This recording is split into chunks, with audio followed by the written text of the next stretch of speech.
Kami dari kelompok 6 akan menjelaskan materi mengenai pendekatan prediktif, pendekatan positif, perataan laba, dan manajemen laba.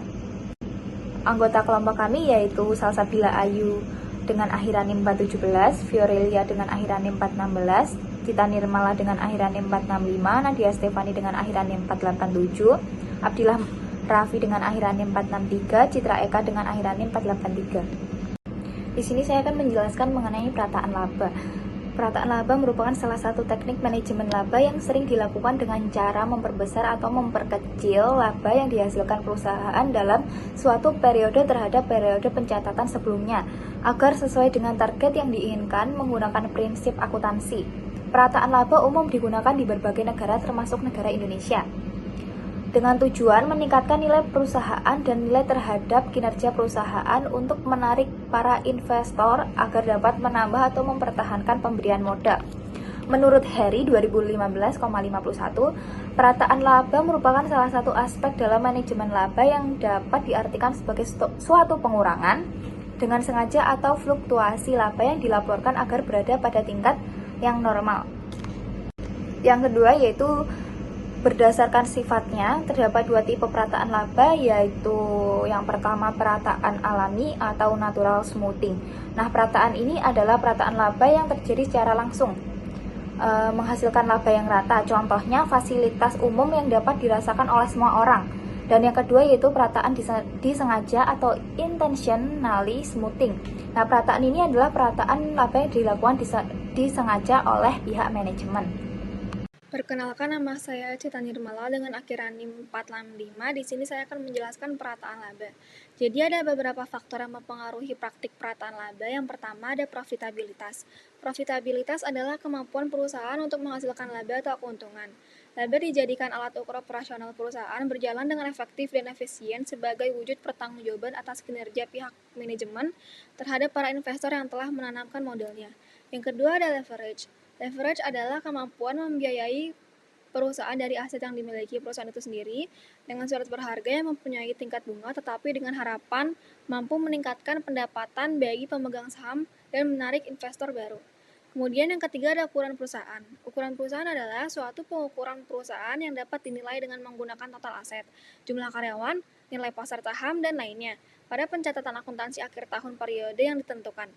Ukuran perusahaan berdasarkan ukurannya dibedakan menjadi 3, yaitu perusahaan besar, yang kedua perusahaan menengah, dan yang terakhir ada perusahaan kecil. Setiap jenis ukuran perusahaan memiliki kemungkinan untuk melakukan perataan laba untuk tetap menjaga beban pajak yang ditanggung oleh perusahaan menjadi tetap stabil atau menyesuaikan dengan kemampuan perusahaan dalam pembayarannya. Yang keempat ada komite audit.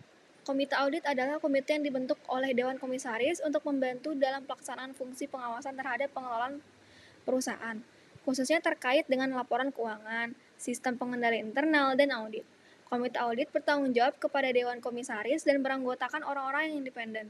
Tujuannya adalah untuk memastikan bahwa perusahaan memiliki sistem pengendalian internal yang efektif, pelaporan keuangan yang transparan dan akurat, serta kepatuhan terhadap regulasi yang berlaku. Yang kelima, kepemilikan manajerial. Kepemilikan manajerial adalah kondisi di mana manajer atau pihak manajemen memiliki saham dalam perusahaan yang mereka kelola. Dengan kata lain, mereka adalah pemegang saham sekaligus sebagai pengelola perusahaan.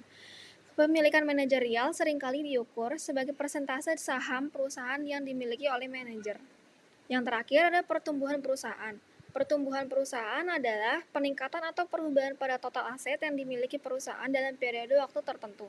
Pertumbuhan ini bisa diukur dengan berbagai cara seperti perubahan pendapatan, jumlah karyawan, atau pangsa pasar. Pertumbuhan perusahaan biasanya dianggap sebagai indikator positif yang mengindikasikan peningkatan kinerja keuangan dan kemampuan perusahaan untuk mengembangkan bisnisnya.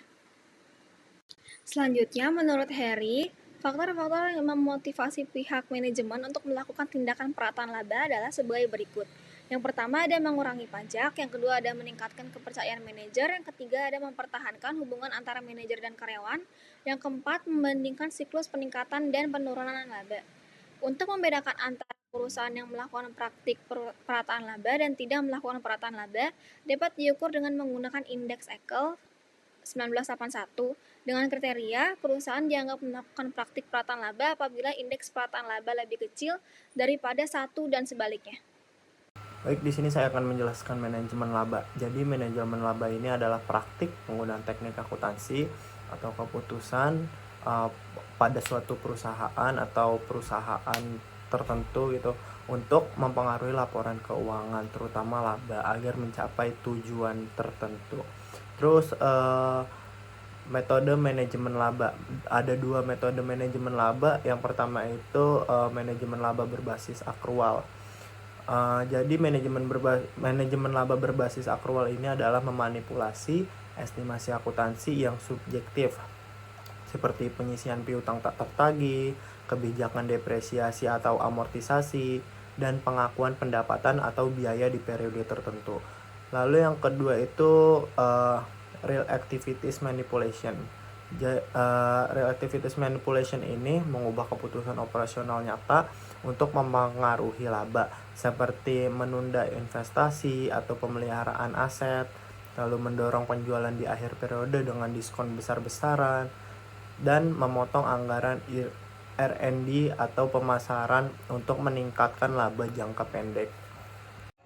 Selanjutnya, motivasi di balik manajemen laba. Yang pertama, memenuhi ekspektasi pasar, di mana memenuhi proyeksi laba analis atau konsensus pasar untuk menjaga harga sahamnya. Yang kedua, insentif kontraktual, di mana mencapai target bonus manajemen atau persyaratan perjanjian utang atau debt covenants. Ketiga, faktor pajak atau regulasi, di mana mengurangi laba untuk menurunkan beban pajak atau memenuhi regulasi industri. Yang keempat, mempersiapkan PO atau M&A, di mana meningkatkan daya tarik perusahaan saat go public atau akuisisi. Oke, selanjutnya adalah akuntansi yang bersifat paradigma. Akuntansi tidak dapat dipandang sebagai suatu ilmu yang tunduk pada satu paradigma tunggal. Sebaliknya, ia merupakan suatu bidang ilmu yang berkembang dalam konteks pluralisme paradigma, di mana berbagai pendekatan konseptual dan metodologis bersaing dalam menjelaskan, memahami, dan menerapkan praktik akuntansi. Hal ini mencerminkan kenyataan bahwa akuntansi sebagai ilmu sosial terapan berakar dari asumsi-asumsi filosofis yang beragam mengenai sifat realitas, pengetahuan, dan hakikat manusia. Oleh karena itu, dalam kajian teori akuntansi, penting untuk mengenali keberadaan dan implikasi dari berbagai paradigma yang digunakan, karena masing-masing paradigma membawa konsekuensi tersendiri terhadap cara kita memandang dan menilai praktik serta teori akuntansi. Nah, perbedaan mendasar antar paradigma dalam akuntansi dapat dilihat dari fokus, metodologi, dan tujuan masing-masing. Untuk yang pertama ada paradigma fungsionalis yang berfokus pada hal-hal yang bersifat objektif dan efisien dengan menggunakan metodologi kuantitatif dan pendekatan positivis. Nah, tujuan utamanya adalah untuk menghasilkan prediksi dan kontrol terhadap fenomena akuntansi. Nah, sebaliknya paradigma interpretif menekankan pada aspek subjektif dan makna sosial dengan pendekatan metodologis yang kualitatif dan deskriptif, serta bertujuan untuk memberikan pemahaman mendalam terhadap praktik akuntansi dalam konteks sosialnya. Berikutnya ada radikal humanis, lebih menyoroti kesadaran dan emansipasi menggunakan pendekatan yang filosofis dan reflektif, serta bertujuan untuk mentransformasi kesadaran individu terhadap sistem sosial dan akuntansi. Sementara itu paradigma radikal strukturalis berfokus pada kekuasaan dan konflik, mengandalkan metodologi berubah kritik sosial dengan tujuan akhir untuk menciptakan perubahan struktural dalam sistem ekonomi dan sosial di mana akuntansi beroperasi. Baik, itu tadi presentasi dari kami kelompok 6 mengenai pendekatan prediktif, pendekatan positif, perataan laba, dan manajemen laba. Kurang lebihnya mohon maaf, sekian dan terima kasih.